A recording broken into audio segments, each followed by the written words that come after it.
Assalamualaikum warahmatullahi wabarakatuh. Perkenalkan, saya Gevila Zahira Sofagalit dari kelas SIB 1J dengan NIM 2513026.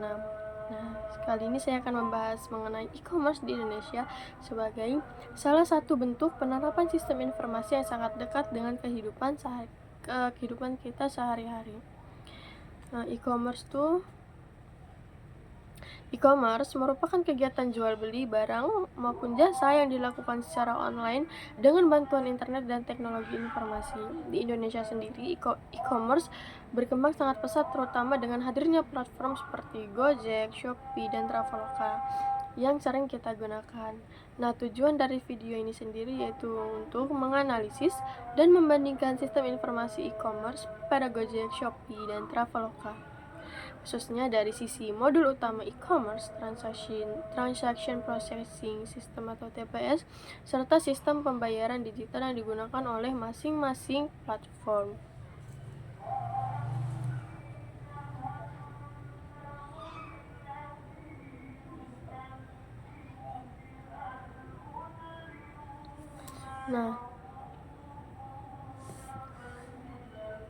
Nah, e-commerce ini tidak hanya sekedar aplikasi ya, tapi dia itu juga merupakan sebuah sistem informasi yang terdiri dari beberapa modul utama yang saling terhubung dan bekerja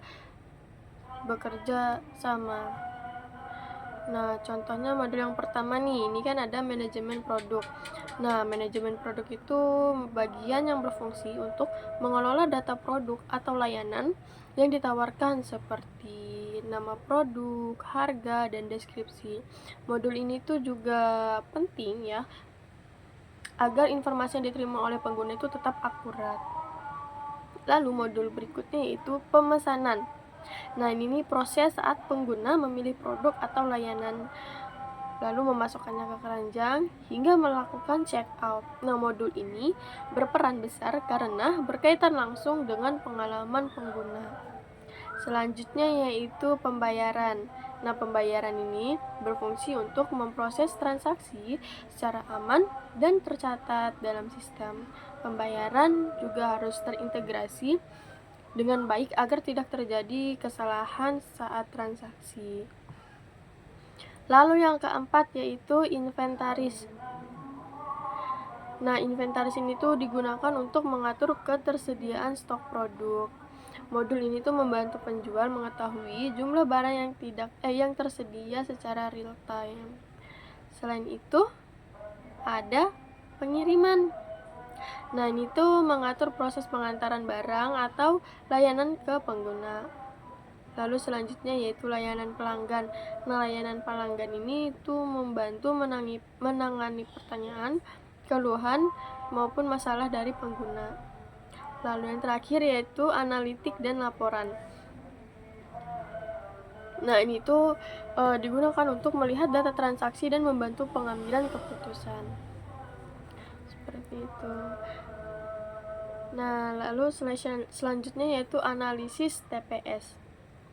Ini bisa kita lihat perbedaan-perbedaannya ya.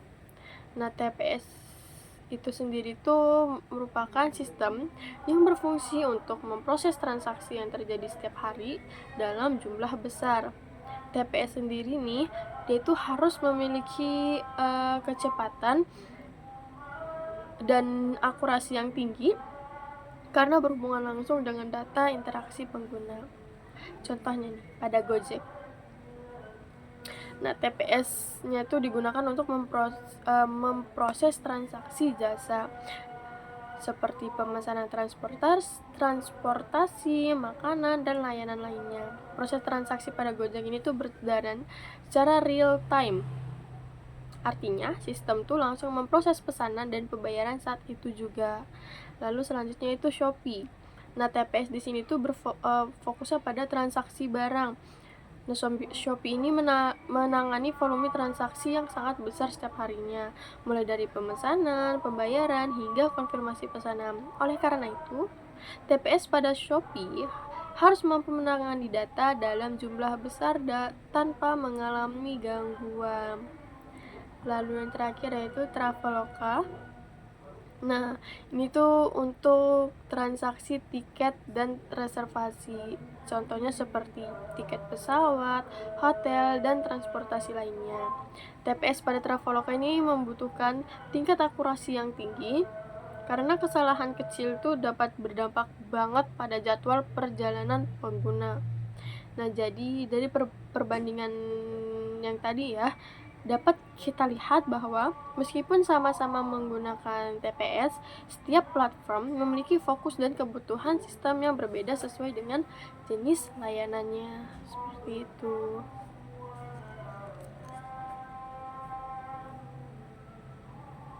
Nah, lalu selanjutnya analisis sistem pembayaran digital. Nah, selain TPS nih, sistem pembayaran digital tuh juga jadi bagian yang penting banget dalam e-commerce. Karena sistem ini tuh memudahkan pengguna untuk melakukan transaksi tanpa harus menggunakan uang tunai. Lebih mudah bukan? Contohnya nih pada Gojek, sistem pembayaran digitalnya itu seperti GoPay, transfer bank, kartu kredit, dan pay later. Nah, GoPay ini menjadi metode yang paling sering digunakan karena terintegrasi langsung dengan layanan Gojek. Lalu yang kedua yaitu Shopee. Nah, Shopee ini metode pembayarannya seperti Shopee Pay, transfer bank, kartu kredit, dan pay later. Shopee Pay banyak digunakan juga karena sering menawarkan promo dan kemudahan transaksi.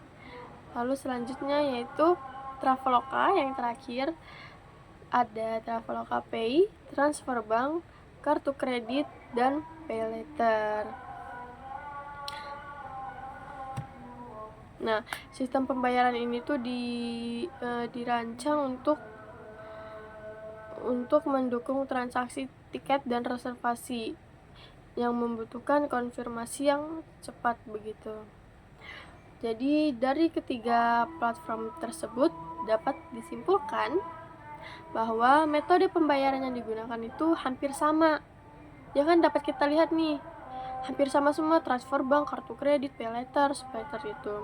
Nah, namun masing-masing itu memiliki dompet digitalnya sendiri untuk meningkatkan kenyamanan pengguna. Seperti itu.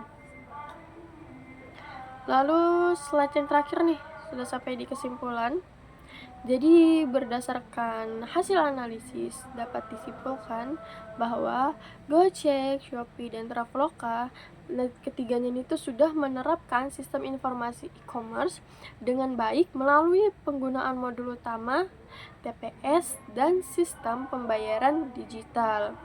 Setiap platform itu juga pastinya memiliki keunggulan masing-masing ya, sesuai dengan jenis layanan yang ditawarkan. Nah, sebagai rekomendasinya, platform e-commerce diharapkan terus meningkatkan keamanan sistem, kecepatan transaksi, dan keakuratan data agar pengalaman pengguna menjadi lebih baik. Seperti itu. Sudah selesai. Jadi demikian penjelasan yang dapat saya sampaikan mengenai analisis sistem informasi e-commerce pada Gojek, Shopee, dan Traveloka. Semoga penjelasan ini dapat menambah pemahaman mengenai penerapan sistem informasi dalam e-commerce. Assalamualaikum warahmatullahi wabarakatuh.